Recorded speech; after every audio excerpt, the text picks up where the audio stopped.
This video is made possible by Wix. If you're ready to create a website, head over to wix.com/go/infographics to try out one of their premium plans right now. Everyone remembers at least one job in their life they absolutely hated. For most people, that's one of the many terrible jobs they get immediately after leaving home and striking it out on their own for the first time. But throughout history, some people have not only worked, but made careers out of occupations that are disgusting, disturbing, or outright dangerous and painful. Hello, and welcome to another episode of the Infographics Show. Today, we're taking a look at the worst jobs that have ever existed. 12. Leech collector. During the 18th and 19th century, a craze for leeches hit Europe, fueled by the practice of bloodletting, or the draining of blood from the human body for supposed health benefits. Leeches were in demand by doctors across the continent to treat their ailing patients. Thought to help remove bad humors from the body, dozens of leeches were attached to a patient who was then sucked on by the hungry little parasites. But someone had to provide all those slimy little bloodsuckers, and for a long time that was the work of poor peasant women. Wading into swampy water and baring their legs, the leeches would latch onto their bodies and then later be collected by the dozens. Not a physically tough job, leeching was still extremely dangerous, as the leeches could drain a fair amount of blood and possibly pass on dangerous infections. Surprisingly, leeches are being used once again in modern medicine to help patients heal from certain surgeries, but they are valued today for their ability to let blood flow freely rather than suck it up. Oh, and they're also grown in laboratories and don't require anyone to wade into disgusting water naked from the waist down. 11. Whipping boy. Medieval Europeans believed that royals were appointed by God himself. So therefore, if a young royal prince began to act up, who could possibly punish him but his father, the king? No doubt busily managing the kingdom, or God himself, no doubt busily managing creation, enter the practice of the whipping boy. In lieu of striking His Holiness's royal bottom, a child was reared up alongside young princes who was then punished in their stead. It was hoped that the pain was vicariously felt and the lesson learned. But judging from the behavior of some of history's monarchs, we're pretty sure a great deal of princes cared not a whit what their poor whipping boys suffered. Still, some were handsomely compensated for their childhood pains, such as William Murray, whipping boy to Charles I, who was made into an earl for his diligent sufferings. Regardless, taking the heat for some spoiled noble child has no doubt to have been one of the worst jobs in history. 10. Fuller. Wool is a waterproof material that mankind has been spinning into a variety of clothing items for millennia. Yet the process of weaving it results in material that is coarse with a wide mesh and is easily frayed. This is due to the natural oil and grease of a sheep's skin, which has to be removed to make the cloth soft and fluffy. This was the job of a fuller, a job so terrible that in ancient Roman times it was relegated to slaves. In order to degrease wool, it would be draped in a large empty tub, which was then filled with urine, an alkaline solution that degrades fats and oils. Filling the tub with several gallons of urine from who knows how many people, the fuller then had to climb in and stomp on it with their bare feet. Oh, and the second worst part of this job, having to go out and physically collect the urine from public toilets and private homes. 9. Groom of the stool. As we've seen previously, Europe held monarchs in pretty high esteem. Though given the long history of crazy kings and pointless wars, it's a little hard to imagine why. Well, given their status as wielders of divine right granted onto them by God himself, kings were of course far too important to wipe their own behinds. This was instead the job of the groom of the stool, an assistant to the king responsible for fetching the king's toilet chair, wiping his rear clean, and collecting the stool for examination and monitoring of the monarch's health. Believe it or not, this was considered a position of privilege amongst European nobility. So next time someone calls you a kiss ass, just remind them you're only one spot away from the revered position of being a wipe ass instead. 8.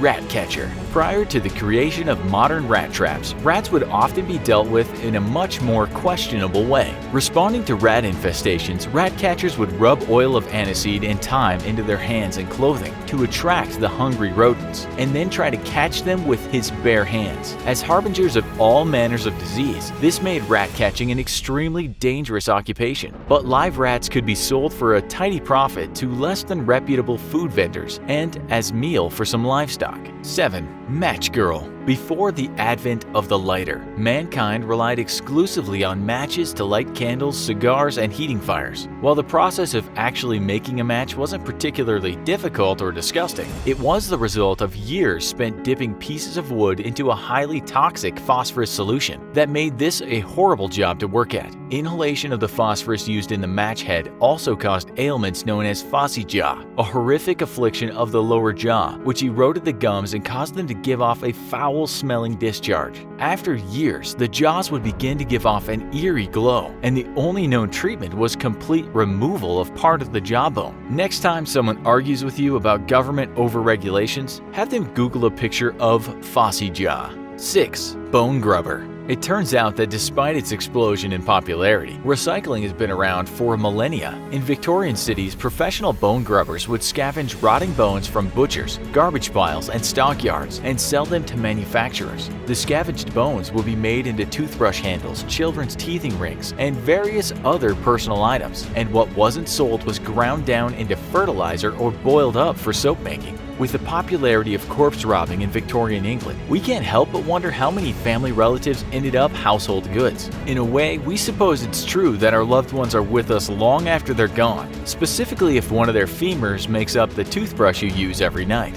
5. Mudlark. Scavenging was a huge economy in Victorian England, with nearly everything imaginable being recycled and renewed into something else. Modern hippies would surely have been impressed, but at the bottom of the scavenger hierarchy was the mudlark, who cruised trash dumps and riverbanks looking for absolutely anything overlooked by other scavengers. The poorest of the poor, these destitute souls wandered into freezing water full of human excrement, rotting fish, and the not-so-occasional human body to find bits of metal, bone, or cloth to sell. 4. Tanner. Without a doubt, one of the most disgusting and dangerous jobs of all times. Tanners were regardless one of the most important occupations in the history of mankind. Tasked with the essential work of preserving animal hides for their use in clothing and goods, tanners employed a disgusting and potentially dangerous process to prepare hides. First, the hides were soaked in giant pits of lime to soften hair and excess tissues. The hair and excess fat would then be scraped off by hand. But accidental exposure to lime was not only dangerous to breathe in, but resulted in nasty chemical burns on exposed flesh. A cleaned hide was then re-immersed into a pit of water and feces to further clean it and soften it. Typically, this would be animal feces from livestock or dogs, but could just as well have been from public toilets. These massive pits of watery poo would ferment, and Victorian-era tanneries were beyond a shadow of a doubt the most disgusting places one could ever work in. 3. Gong farmer. Most farmers grow crops or livestock, but in medieval Europe, the gong farmer harvested the end result of a proper farmer's hard work: poop. Lots and lots of it. As cities exploded in size, and with even rudimentary sewage systems still centuries away, cities across Europe needed a solution to the mounting poop crisis. With people simply tossing their waste into the street or into holes behind their houses, the greatest cities of Europe smelled just awful and were a daily nightmare of disease and infection. That's when some enterprising lad must have gotten a very bright idea. Tasked with collecting all the waste produced by the city's residents, gong farmers had to dig human waste out of pits and collect it from privies to be recycled as fertilizer or used as building materials. Despite being an incredibly high demand, gong farmers were not surprisingly looked down on by the rest of society and often forced to live away from the general population in their own small communities. Liable to succumb to various diseases and ostracized for doing a critical job in medieval Europe, gong farmers were truly the unsung, smelly heroes of human civilization. 2. River pig.